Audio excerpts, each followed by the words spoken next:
January 22nd, 2024. The earnings call has just ended.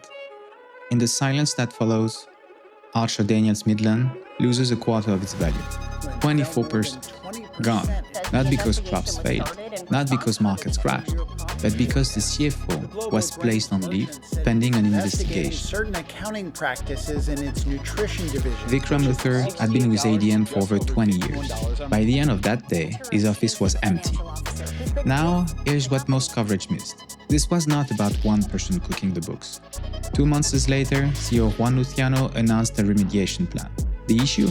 Internal transactions that crossed multiple teams with no clear owner. Problems hiding in the handoffs between the roles. So today we are talking about where the controller fits. But this is not really about controllers. This is about something every organization struggles with. What happens when the boundaries between roles are assumed instead of defined? Picture this, a deliverable is due. You finished your piece 2 days early, but the input you needed from another team never arrived. No one told you it was late. No one told you it was even their responsibility. You find out in the meeting when the VP looks at your slide and asks why the numbers are incomplete. You did your job, and it did not matter because no one had agreed on where your job ended and someone else's began. You cannot be good at your job if you do not know where your job ends.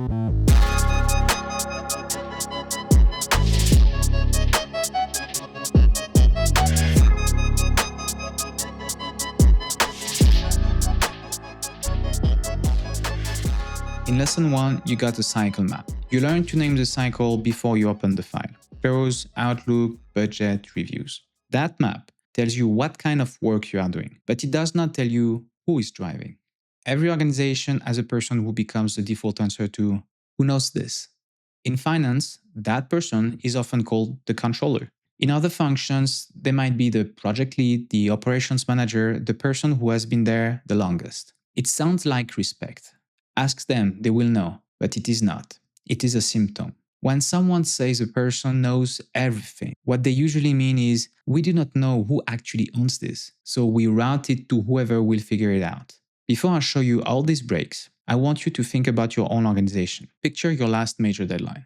How many questions landed on your desk or someone else's desk that were really another team's responsibility? How many times did someone fix something because it was faster than finding the right owner? Hold that number. We will come back to it. Here's what that confusion looks like when it plays out. Around any major decision, there are at least 3 distinct jobs happening. Someone records what happened, someone explains what it means, and someone decides what to do next. In finance, those jobs have names. Accounting records, controlling explains, FP&A plans. In a product team, it might be analytics, product management, and strategy. In operations, quality, continuous improvements, and planning. The labels change. The structure does not. The problem is not that these roles exist. The problem is that the boundaries between them are usually implicit, assumed, unwritten. And when boundaries are implicit, 2 things happen. First, work gets duplicated. 2 people produce the same analysis with different assumptions. The conflict surfaces in the meeting when it is too late to reconcile. Second, work gets dropped. Everyone assumes someone else is handling it. The gap only becomes visible when a deadline passes or a decision stalls. This is what happened at ADM. Problems accumulated in the spaces between roles until the whole thing collapsed.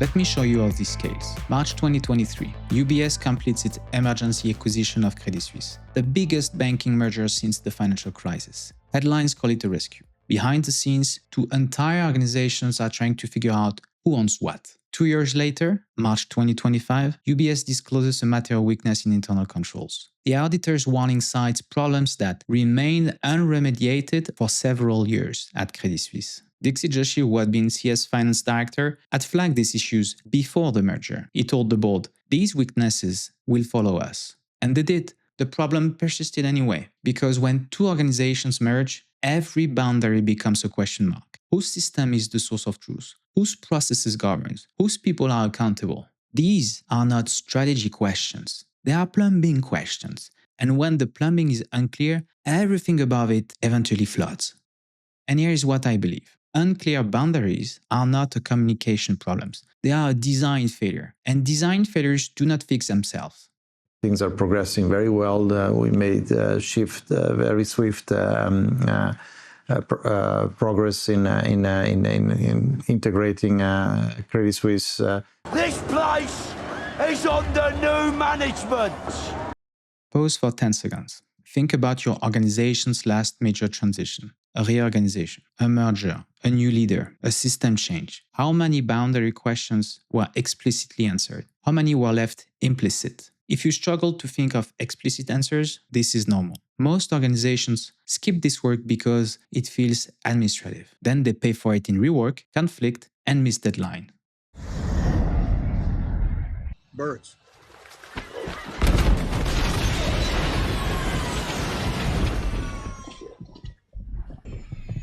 We got one rolling back.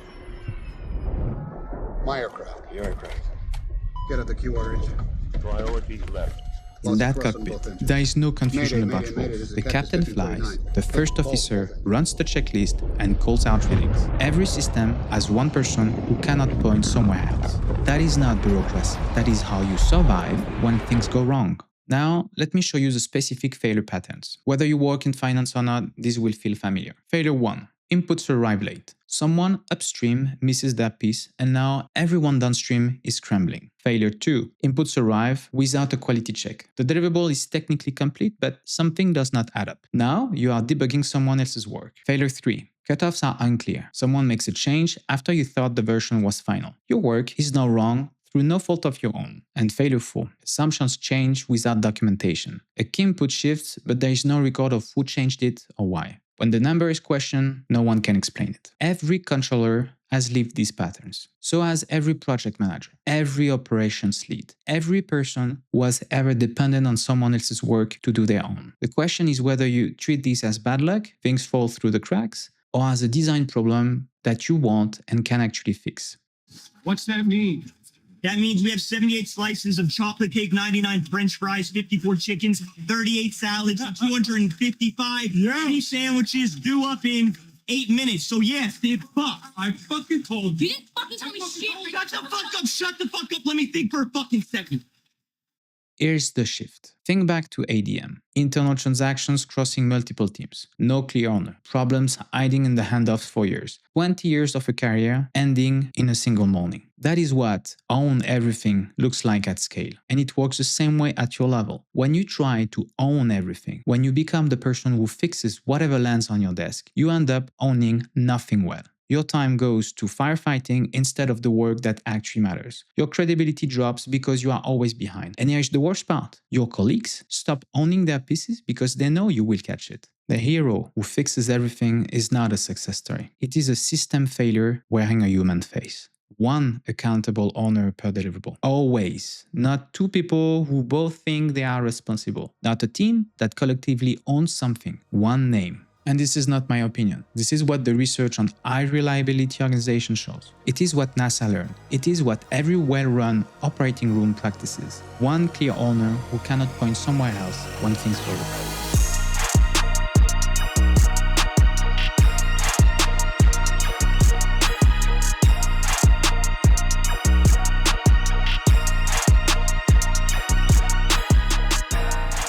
So, how do you make boundaries visible? There is a simple tool, a role boundary matrix. The concept is straightforward. List your major deliverables. For each one, name exactly one accountable owner. One name, one box. You can add who provides input, who approves, who needs to know. But the discipline is this. One accountable owner per row. If you cannot agree on who that is, that disagreement is the problem to solve. Not later, now. Think about your 5 most important deliverables. For each one, could you name the single accountable person in under 5 seconds? Not the team, the person. If you hesitated on even one, your boundaries are implicit, and implicit boundaries break under pressure. The question I hear most often, but what about blended roles? What about small teams where one person does multiple jobs? Blended roles do not mean you skip the clarity. They mean you build clarity around deliverables, not job titles. Your title might be finance manager. For the monthly report, you are accountable. For the annual audit, you are consulted. For the board deck, you provide input. Different deliverables, different roles, same person. the matrix still works. And when your organization has matrix structures with multiple approvers, global wants one thing, regional wants another, the fix is the same. Pick one accountable owner per deliverable. Others can input, others can approve, but one name goes in the accountable box. And here's the mindset shift. Your job is not to do everything. Your job is to own the outcome for your piece and route everything else to the right owner. Own the outcome, route the work. And now here's something that changes what that matrix looks like in practice: the size of your organization. In a small company, 50 to 200 people, you are the finance function. You close the books, you build the forecast, you prepare the board pack, you answer the audit questions. Half the rows in your matrix have your name in them. In a mid-sized company, 500 to a few thousand people, role starts differentiating. There is an accountant and a controller and maybe someone doing FP&A. The boundaries exist, but they are informal. This is where the matrix matters most, because the handoffs are still negotiated person to person. And in large corporate, tens of thousands of people, you own one defined slice. Your boundaries are narrow but formalized. You are one of many controllers. The person reviewing your work has never seen you present. They assess you through your outputs and your credentials. And this is where credentials fit. Imagine sitting across from a hiring manager who has never seen a single file you have produced. A CMA or CMA designation is a signal that travels through anonymous structures. It says something about you before you say a word.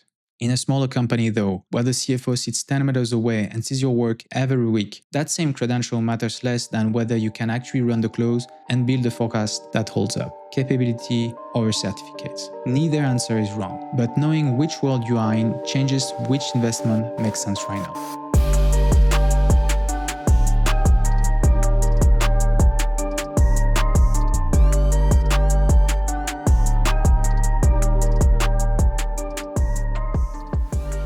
Monday morning, 9 a.m. Your inbox is full of requests. Deadlines are approaching. Last time, 3 things broke because ownership wasn't clear. What is different now? First, you know which deliverables are actually yours. Not everything that lands on your desk, the ones where you are actually accountable. Second, you have a simple artifact, a one-page matrix that names owners for your top 6 to 10 deliverables. Drafted this week, it does not need to be perfect. It needs to be specific enough that your manager can react to it. Third, you have identified the 2 handoffs that hurt most. The input that always arrives late, the cutoff that no one respects, the assumption that changes without warning. Fourth, you have proposed one boundary rule to fix the most painful one. Something specific. Inputs due by day 2. Or no changes after first review without sign-off. This is not a 6-month project. This is a one-page document that you can draft today and review with your manager tomorrow in 15 minutes. The value is not the document. The value is the conversation it forces. Here's the question. Where do you sit right now? And what does your ecosystem need from you?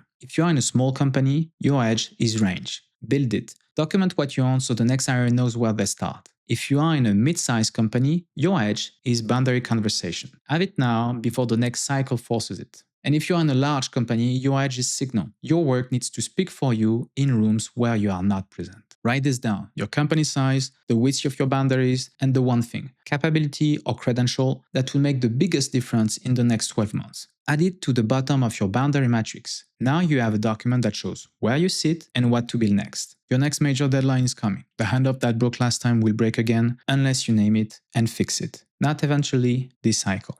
Let me bring this back to where we started. Vikram Luthar spent 20 years building a career at ADM. On January 22nd, 2024, that career ended because he was operating in a system where boundaries were unclear and problems could hide in the handoffs. I do not know what he could have done differently. Maybe nothing. Maybe the system was going to fail no matter what. But I know this: when you do not know where your job ends, you cannot do your job well.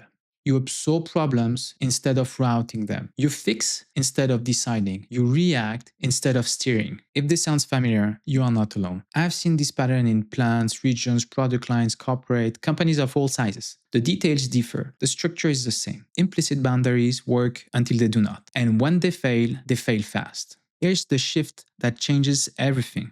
You are not the person who fixes everything. You are the person who owns the outcome for your piece and makes sure everything else gets to the right owner. That is not doing less. That is doing the right work. That is how you build credibility, protect your time, and actually deliver on what matters.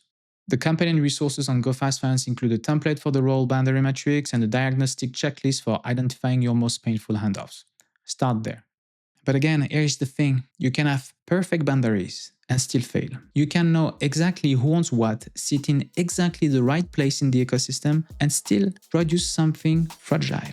A deliverable that breaks when one input changes. A file that no one else can maintain. A handoff that technically happened on time but delivered something unusable. Boundaries tell you what is yours. They do not tell you whether what you ship is any good. And that is next.